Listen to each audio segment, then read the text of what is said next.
So, you've decided to dive into cybersecurity? Well, that's awesome, but I get it. Starting today feels overwhelming. The roadmap isn't always clear, and everyone's shouting about certifications, hacking tools, or coding. When I began, I felt paralyzed. Where do you even start? Let's cut through the noise together. I'm not here to sell you a course, just real talk on how I'd approach this if I were you. Step 1. Build your foundation. All right, first step is foundational, and I need you to resist that urge to jump straight into hacking simulations or pen testing. Seriously, would you try to perform surgery without understanding anatomy? Cybersecurity lives and dies by knowing how things actually work. So start here. Get solid on networking basics. Understand how data moves with TCP/IP, DNS, and HTTP. Then get comfortable with operating systems, especially the Linux terminal and the Windows command line. And genuinely ask yourself, how does the internet function? Trace a packet's journey from your laptop to a server. Plan to spend 2 to 3 weeks really soaking this in. It's not the glamorous stuff, but trust me, it's what most beginners skip, and they always regret skipping it later.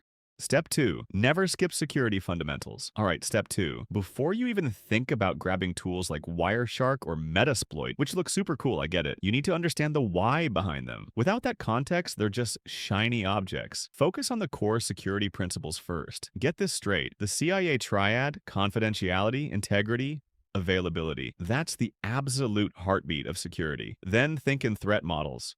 Who's attacking? What do they actually want? How might they pull it off? And don't gloss over the difference between authentication and authorization.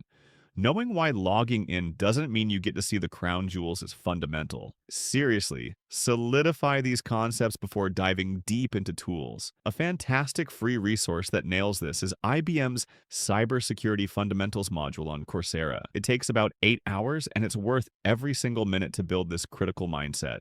Step 3. Controlled hands-on practice. Okay, step 3 is where we finally get our hands dirty, but crucially, we do it safely. Seriously, please don't randomly scan your school's network or your neighbor's Wi-Fi. Instead, use purpose-built playgrounds. Dive into TryHackMe. Their beginner path is fantastic because it genuinely holds your hand through guided labs. Check out Hack the Box's starting point machines. They're designed to be low pressure for practice. And explore the over-the-wire war games. They're a brilliant way to learn essential Linux commands by hacking fictional systems. Remember, the goal right now isn't to be a pro hacker overnight. It's about learning by failing in a completely safe space. Mess up a firewall config? Get locked out? Great, that's how it sticks. You learn more from those safe oops moments than any lecture. Step 4. Specialize based on what energizes you. All right, step 4 is where it gets exciting. Cybersecurity isn't one job, it's a whole universe. Once you've got the basics down, it's time to explore the different paths. Dabble in defensive security, think SOC analyst work or threat hunting. Try the Blue Team Level 1 track on TryHackMe to see how it feels.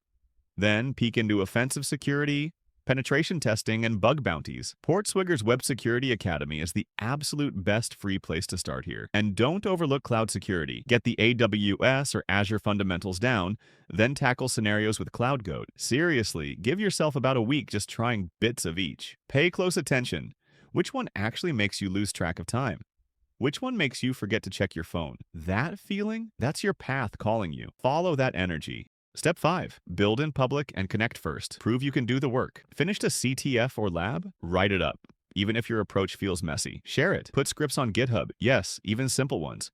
And engage authentically. Comment on one cybersecurity LinkedIn post per week. But skip the great post fluff. Actually add value, share an insight, or ask a thoughtful question. This does 2 powerful things. It builds a tangible track record of your skills, way stronger than a blank cert early on, and it forges real human connections. My first mentor found me purely because of a CTF write-up I posted. That visibility and authenticity, that's your real currency to break in.